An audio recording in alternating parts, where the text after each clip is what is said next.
لیکن یاد رکھنا چاہیے کہ دنیا ہی سب کچھ نہیں ہے، دنیا ہی ہمارا اصلی ٹھکانہ نہیں ہے، بلکہ آخرت جو ہمیشہ کا گھر ہے، اس کی تیاری میں جو کام، جو اعمال اور جو علم کام آتا ہے، اس کی طرف ہمارا دھیان لازمی ہونا چاہیے۔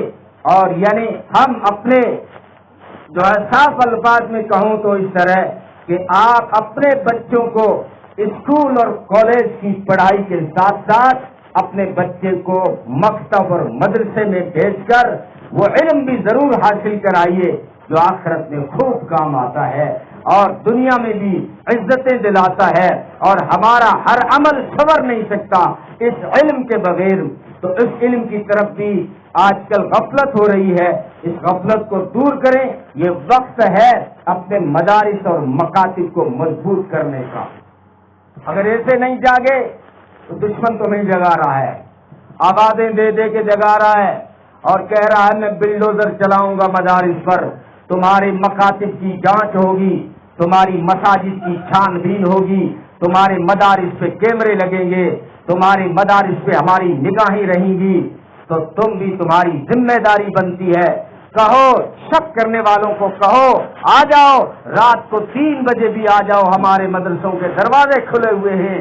یہاں پہ بم بنانا نہیں سکھایا جاتا، یہاں پہ انسان بنانا سکھایا جاتا ہے، یہاں پہ اچھے اخلاق کی تعلیم دی جاتی ہے، یا اپنے ماں باپ کا آداب سکھائے جاتے ہیں، یا پڑوسیوں کے حقوق بتائے جاتے ہیں، یا مدارس میں سکھایا جاتا ہے کہ اگر تمہارا پڑوسی اگر ہندو ہو، غیر مسلم ہو، سکھ ہو، عیسائی ہو، اس سے بھی تم تکلیف مت پہنچانا، اگر تم نے اپنے پڑوسی کی تکلیف پہنچائی تو تم جنت کی خوشبو سے بھی محروم ہو جاؤ گے۔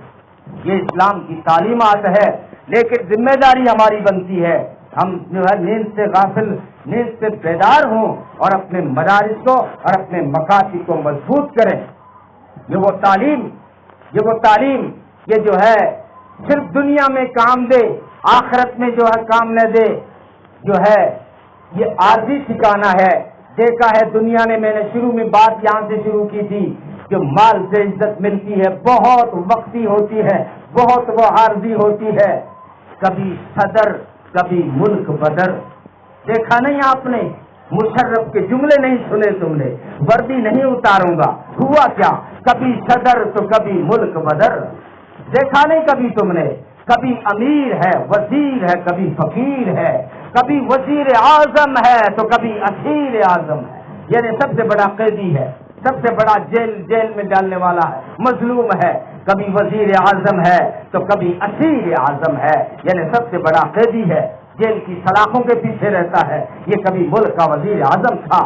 تو مال سے ملنے والی جو عزت ہے یہ عارضی ہے۔ صرف علم کا ٹارگیٹ میرے بچوں یہ مت بناؤ کہ میں ڈاکٹر بنوں گا اور پیسے کماؤں گا، نہیں، نیت کا تھوڑی بدل، ڈاکٹر بنوں گا، مریضوں پہ شفقت کی نگاہ ڈالوں گا، 70,000 فرشتے میرے لیے مغفرت کی دعا کریں گے، میں وکیل بنوں گا اور میں جو ہے مظلوم انسانیت کو انصاف دلاؤں گا۔ نبی نے فرمایا ایک گھڑی کا انصاف 60 سال کی عبادت سے بہتر ہے۔ میں مال کماؤں گا لیکن اس مال سے میں غریبوں کا ہاتھ بٹاؤں گا، میں مظلوموں کا ساتھ دوں گا۔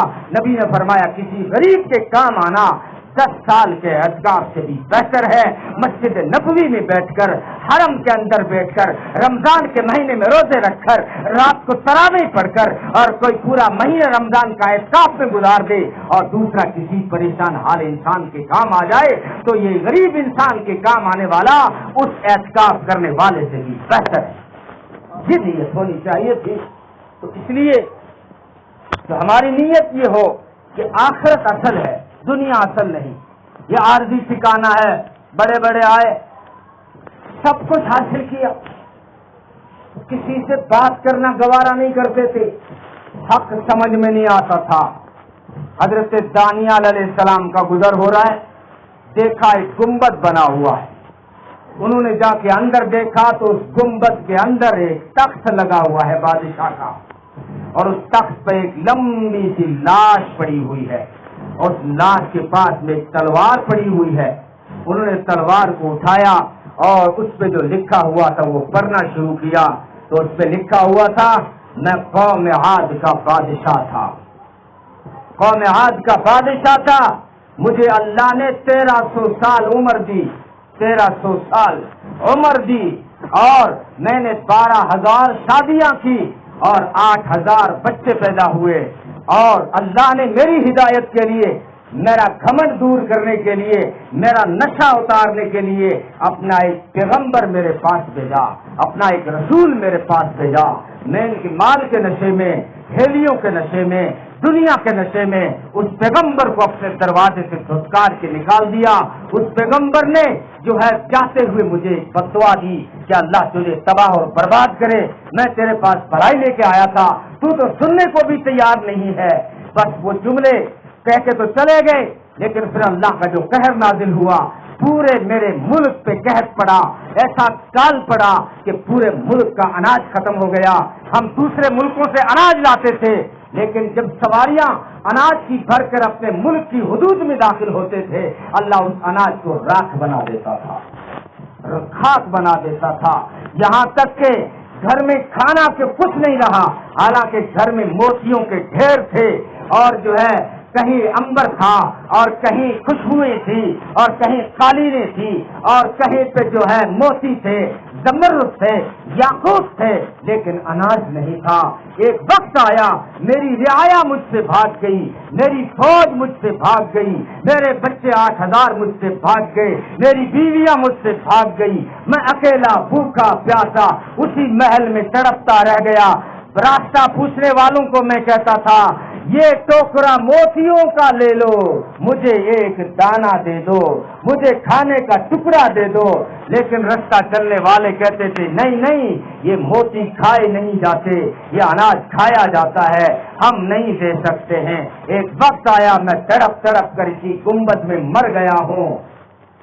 یہ ان کی تلوار پہ لکھی ہوئی تھی آخری باتیں۔ اس نے کہا تھا کہ دنیا پہ کوئی بھروسہ نہ کرے، میں نے کیا تھا اور میں نے بڑا دھوکہ اٹھایا ہے۔ یہ صرف ایک بادشاہ کی کہانی نہیں، یہ حقیقت ہے۔ بڑے بڑے آئے اور بڑے بڑے سر اٹھائے، بڑے بڑے قلعے بنائے، آپ کے ہمارے راجستھان کے ہر بڑے شہر میں آپ کو قلعہ ملے گا۔ ان قلعوں کو بنانے والے کہاں گئے؟ ان کی ہڈیاں کہاں گئی؟ ان کے تاج کہاں گئے؟ ان کی وردیاں کہاں گئی؟ کیا یہ دن تیرے میرے ساتھ نہیں ہونے والا؟ کیا یہ دن تیرے میرے ساتھ نہیں آنے والا؟ مسجدوں سے اٹھنے والی آواز اور اعلان، یا کیا ہمیں پیغام نہیں دیتے کہ آج اگر ان کی باری ہے تو کل تیری باری ہے؟ کسی صحابی سے پوچھا گیا جنازہ کس کا ہے؟ کہا تیرا ہے۔ وہ آدمی ناراض ہو گیا، میرا کیسے ہے؟ میں تو زندہ کھڑا ہوں۔ کہا تیرا نہیں ہے تو پھر میرا ہے۔ اور پھر کہا کیوں اس چکر میں پڑتا ہے کہ کس کا ہے؟ تیرا نہیں ہے تو میرا ہے، اس کا نہیں تو اس کا ہے، کل اس کا ہے تو کل میرا ہے، آج اس کا ہے تو کل میرا ہے۔ اس لیے دوستو، آخرت کی فکر کرنی ہے ضرور، جیسی کرنی ویسی بھرنی ہے ضرور، عمر یہ ایک دن گزرنی ہے ضرور، اور قبر میں میت اترنی ہے ضرور۔ آنے والی کس سے ٹالی جائے گی؟ جان تیری میری جانے والی جائے گی، روح رگ رگ سے نکالی جائے گی، ایک دن تجھ پہ اور مجھ پہ مٹی ڈالی جائے گی۔ دنیا کے عبرت کے یہ نمونے، یہ اٹھتے ہوئے نمونے ہمیں نظر نہیں آتے، اٹھتے ہوئے جنازے پیغام نہیں دیتے۔ ہر وقت واٹس ایپ میں پڑا رہتا ہے، ہر وقت فیس بک میں پڑا رہتا ہے، کبھی رونے والوں کے نوحے سن، کبھی ان کی چیخیں سن، یتیموں کا بلبلانا سن، اٹھتے ہوئے جنازے دیکھ۔ جو انسان تیری حقیقت وہ بیان کر رہے ہیں، تقریر تو نہیں کرتے، خاموش میسج جو دیتے ہیں، اتنا بھینکر وہ میسج ہوتا ہے، انسان غور کرے تو اس کا وجود ہل جائے۔ یہ قبر حدیث میں آتا ہے، روزانہ 70 مرتبہ پکارتی ہے، او آدم کی اولاد، آج تو میری پیٹھ پہ مٹک مٹک کے چل رہا ہے، اور جو ہے ہاتھ اپنی جیبوں میں ڈال کے مٹک کے چلتا ہے، سوچتا ہے مجھ سے بڑا شانہ کوئی نہیں۔ او آدم کی اولاد، ایک دن تو میرے پیٹ میں آئے گا، میں تیری پسلی کو پسلی سے ملا کے پوچھوں گی کہ جوانی کہاں گزاری تھی، زندگانی